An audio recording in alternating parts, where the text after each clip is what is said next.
কোরআনে কারীম জানাচ্ছে ইন্নাল্লাযী ফারাদা আলাইকাল কুরআনা লারাদ্দুকা ইলা মাআদ। আল্লাহ পাক বলেন, হে নবী, কাবার দিকে আপনার চাহনি, আপনার আকাঙ্ক্ষা, আপনার তাকানো দেখে আমি বুঝতে পেরেছি কাবার প্রতি আপনার ভালোবাসা। যান, আপনি মদিনায় চলে যান, আপনাকে আমি গ্যারান্টি দিলাম সেখান থেকে পাঠাচ্ছি, আবার এই মক্কাতে আপনাকে আমি ফেরত নিয়ে আসবো। জোরে বলেন সুবহানাল্লাহ। এই আয়াত দ্বারা প্রমাণ হয় কোরআনে কারীমের উপরে থাকতে গিয়ে যদি কেউ কোণঠাসা হয়ে যায়, নিজের এলাকায় থাকতে না পারে, যদি হিজরত করাও লাগে, মহান আল্লাহ কোরআনের ইজ্জতে ওই জায়গায় সম্মানের সাথে আবার মৃত্যুর আগে ফেরত নিয়ে আসবেন। লা রাদ্দুকা ইলা মাআদ দিয়েছেন আল্লাহ, লামটা না দিলেও পারতেন। এটা দিয়ে গ্যারান্টি দিয়েছেন কিয়ামত পর্যন্ত। এটা শুধু রাসূলের জন্য না, যারা কোরআনের জন্য কষ্ট স্বীকার করবে, জুলুম, নির্যাতন, অত্যাচার, ষড়যন্ত্রের শিকার হবে, বাড়িতে থাকতে পারে না, এলাকায় থাকতে পারে না, দেশেও থাকতে পারে না, এই মানুষগুলোর জন্য সুসংবাদ, আপনাকে আমার আল্লাহ এলাকাতে মরণের আগে নিয়ে যাবেন বাদশাহীর সম্মান দিয়ে।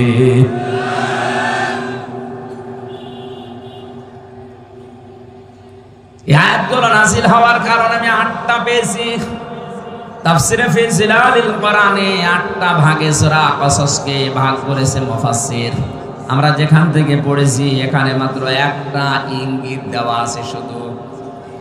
খুব খেয়াল করে শোনেন, নবী যখন প্রচার করছিলেন কোরআনে কারীম, ওই সময় তাকে মেরে ফেলার জন্য একটা সিদ্ধান্ত নেওয়া হয়েছিল। দারুন নদওয়ার এই বৈঠকে, তার মানে আবু জেহেলের ওই সময় সংসদ ছিল দারুন নদওয়া।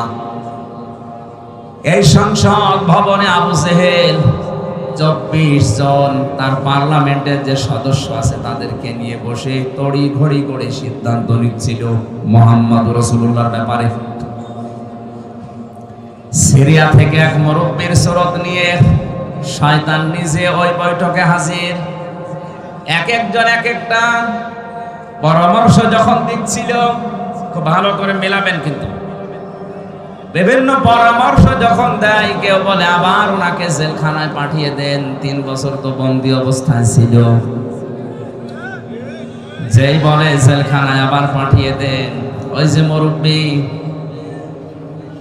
দাড়ি বড় বড়, জোব্বা গায়ে দিয়ে, পাগড়ি মাথায় দিয়ে, হাতে তসবিহ নিয়ে এক কোনায় বসে আছে।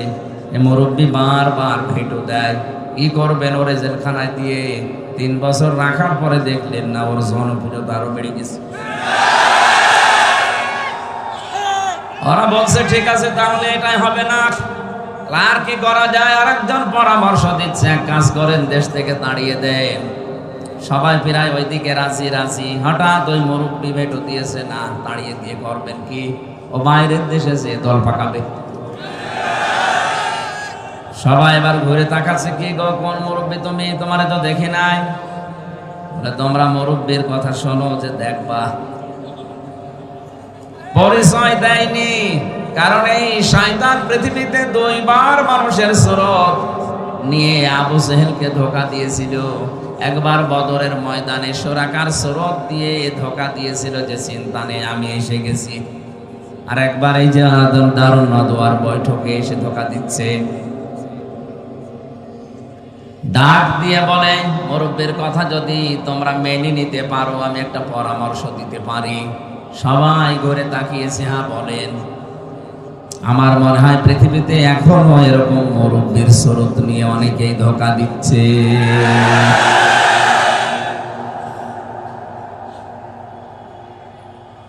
পৃথিবীর কোন জালেমরা এত বড় বড় সিদ্ধান্ত নেয় না, কিন্তু আলেম নামে কিছু জালেম বড় বড় পাগড়ি নিয়ে, জব্বা নিয়ে, সিরিয়ার এই শয়তানের সুরত নিয়ে এসে এমন এমন তাক লাগায়, ঢাক দেয়, শেষে জালেমরা পর্যন্ত দিক দাঁড়া হারিয়ে ফেলে।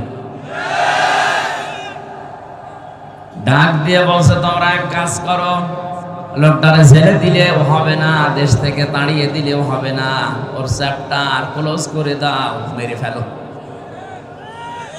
এখানে আমার ইবনে হিশাম বর্ণনা করছে, সিরাত ইবনে হিশাম যিনি লিখেছেন তিনি বলেন এই যে 24 জন যারা বড় বড় নেতা পার্লামেন্ট সদস্য এই মুরব্বীর কথা শোনার পরে কেউ প্রতিবাদ করে নাই, সবাই নিশ্চুপ। কি বুঝলেন এখান থেকে আপনি বলেন? একটা নিরপরাধ মানুষকে মেরে ফেলার জন্য সিদ্ধান্ত দেওয়া হচ্ছে, অথচ একটা লোকও কথা বলছে না। 1500 বছর আগে শুধু এরকম হয়েছিল, 1500 বছর পরে এখন পৃথিবীতে এরকম হয় না। এটা আমি এদেশের কথা না, পৃথিবীর 228টা রাষ্ট্র আছে, যে কোনো এক দেশের কথা বলছি। এমনও দেশ আছে বিনা কারণে একজন মানুষকে মেরে ফেলার সিদ্ধান্ত নেওয়া হচ্ছে, অথচ তামাম দেশের মানুষ সব নিশ্চুপ, কিছু বলে না। আপনি আবার ঠিক বলে এই দেশের নাম মনে করেন। আমি বলছি কোন দেশের নাম আমি নিজেও জানি না। বলেন তাদের 24 জন মানুষ নিরপরাধ মানুষকে মেরে ফেলার জন্য একজন সিদ্ধান্ত দিল, আর সব নিশ্চুপ। এরা কি মানুষ না জানোয়ার? সবই তো মানুষের সুরত নিয়ে আছে, একটাও কথা বলে না। আমারও মনে হয় মাঝে মাঝে পৃথিবীটা কেমন যেন হয়ে গেল, বিনা কারণে একজনকে বিপদে ফেলে দেয়, বিনা কারণে একজনের জীবন নাশ হয়ে যায়, গুম হয়ে যায়, আর সারা দেশের মানুষ হা করে তাকিয়ে কিচ্ছু বলে না। বিশ্বনবীকে হত্যার জন্য আবু জেহেল সর্বশেষ ঘোষণা দিল 100 লাল উট দেওয়া হবে। ওই জায়গা থেকে দাঁড়িয়েছে একজন, তার নাম ওমর। এই লোকটা দাঁড়িয়ে বলে 100 লাল উট, হ্যাঁ আমি যাচ্ছি। খোলা তরবারি নিয়ে যাচ্ছিল।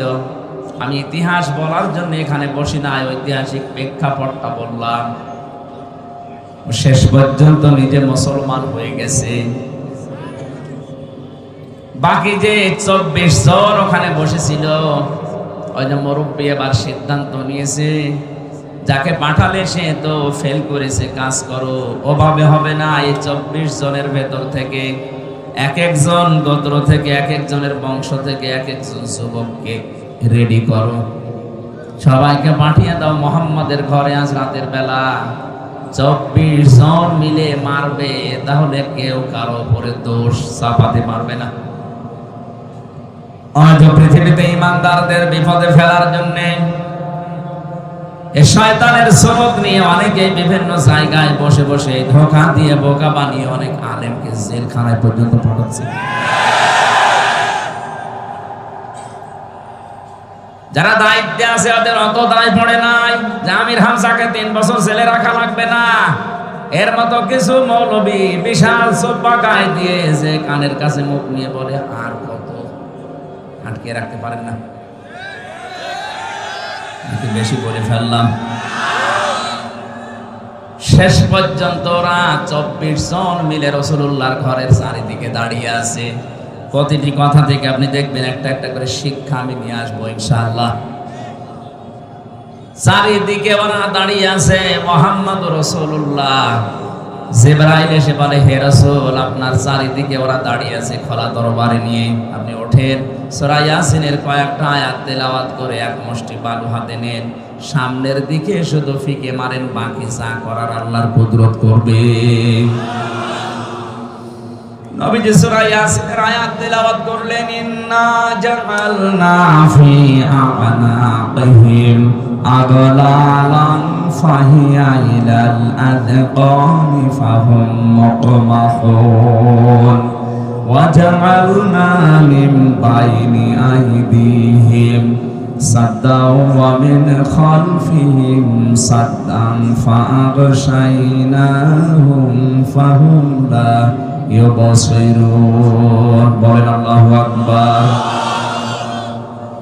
শুধু সামনের দিকে ফিকে মেরেছিলেন, চারিদিকে কাফেরদের চোখে পৌঁছিয়ে দিয়েছে আমার আল্লাহর কুদরত। ওই আল্লাহর কুদরত এখনো দুনিয়ায় আছে না নেই? নবীজি নিজের জামাই হযরতে আলীকে ডাক দিলেন, বললেন এই যে টোপলা বাঁধা আছে ছোট ছোট করে, যারা আমাকে হত্যার জন্য এসেছে ওদের এই টোপলাগুলো আমানত। আমি যদি এখন এগুলো নিয়ে পালিয়ে যাই তাহলে আমার আলামিন নামের কলঙ্ক হবে। কোন নামের? আরো জোরে। ওরা আমাকে আল আমিন নাম দিয়েছে, আর সাদিক নাম দিয়েছে। এখন যদি এগুলো নিয়ে আমি পালিয়ে চলে যাই রাতের আধারে, আমার আল আমিন নামের কলঙ্ক হয়ে যাবে। সুতরাং তুমি আমার বিছানার উপরে আমার চাদর গায়ে দিয়ে মোড়া দিয়ে শুয়ে পড়ো, বাকি যা করার আমি তোমারে বলি। চাদরটা সামনের দিকে একটু মোড় দিয়ে রাখবা, পা দিয়ে পেছনে আটকিয়ে রাখবা। 3 দিন পরে মদিনায় আমার সাথে দেখা করবা। আর এখানে যে কয়টা টোপলা আছে প্রত্যেকের নাম লেখা আছে, ঠিকানা দেওয়া আছে। সকালবেলা তার বাড়িতে এসে পৌঁছিয়ে দিয়ে আসবা। কয়েকটা কথা বলেছিলেন নবীজি তাকে। 1 নম্বরে চাদরটা মোড়া দাও, 2 নম্বরে 3 দিন পরে আমার সাথে মদিনায় দেখা করো, 3 নম্বরে আমানতগুলো নাম অনুযায়ী বাড়িতে পৌঁছিয়ে দাও। হযরতে আলী বলেন, ওই সময় আমার 100% নবীর কথা বিশ্বাস হয়েছে। অন্তত 3 দিনের ভেতরে আমার মরণ হবে না। 3 দিনের ভেতরে যদি আমি মরে যাই তাহলে নবীর কথা মিথ্যা হয়ে যাবে, আর আল্লাহ পাক নবীকে মিথ্যাবাদী বানাবেন। সুতরাং 3 দিন আমার আর চিন্তা নেই।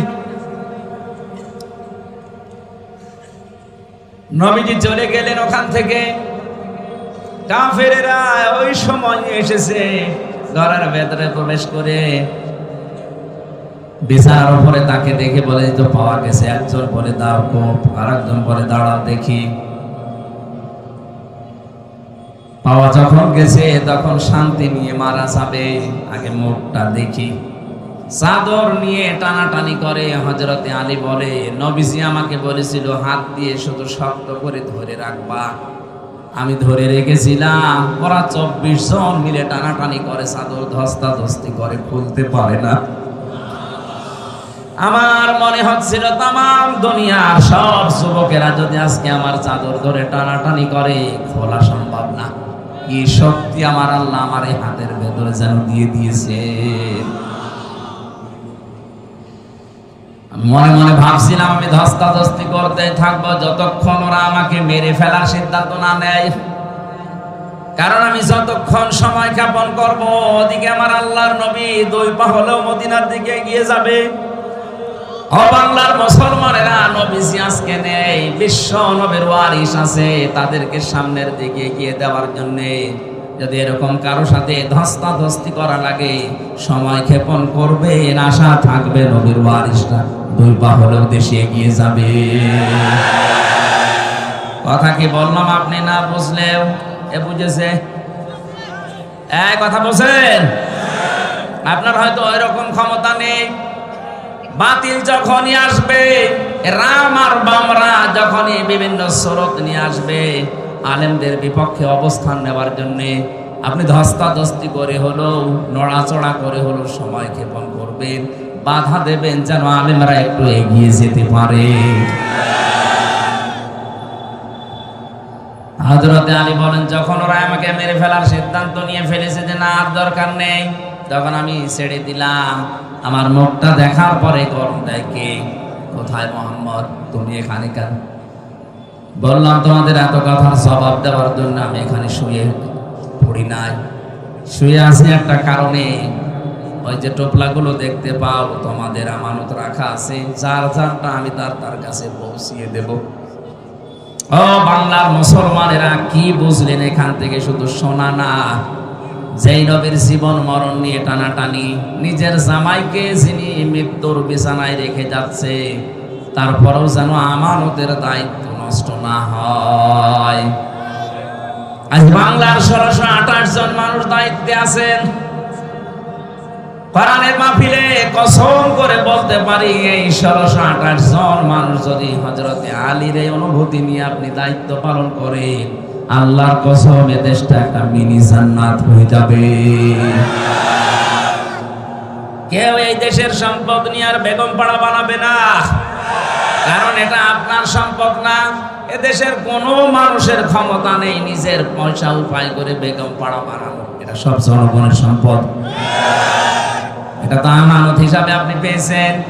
এই আমানতের দায়িত্বটা যদি আপনি পালন করতে পারতেন, সত্যি কথা বলছি, কারো জন্য ব্যাংকের টাকা কেউ ফ্রিজে রেখে দেয়, কেউ বালিশের ভেতরে রেখে দেয়।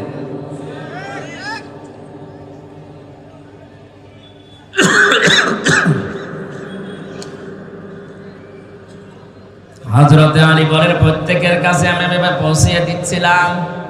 আমার মনে দৃঢ় বিশ্বাসে যে আমি 3 দিনের ভেতরে আমার কোনো মরণ হবে না। বিশ্ব নবীর কথা আমারে মদিনায় সাক্ষাৎ করাই লাগবে, এই সুযোগ আল্লাহ আমারে দেবেন।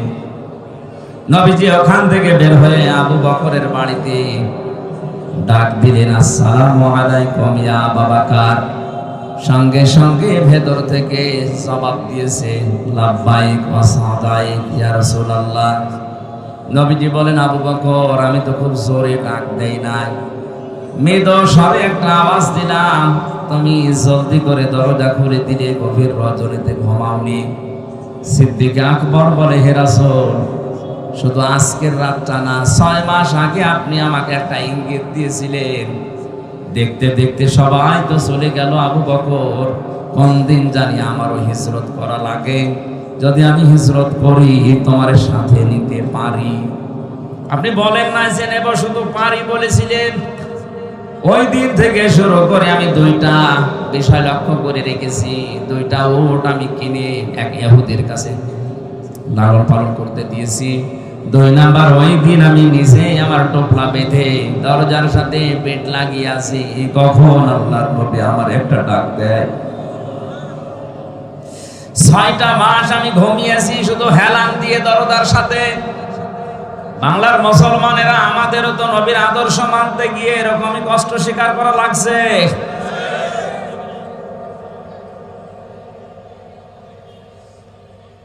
বিশ্বনবী হযরতে আবু বকরকে সাথে নিলেন। বাড়ি থেকে যেদিকে যাওয়ার কথা ওই দিকে না দিয়ে উল্টা দিকে আরম্ভ করলেন। নিজের সন্তান আব্দুর রহমানকে দিয়ে ওই ইহুদিকে খবর দিয়ে বললেন, 2টা উট নিয়ে আসো। 2টা উট নিয়ে তারা গেলেন।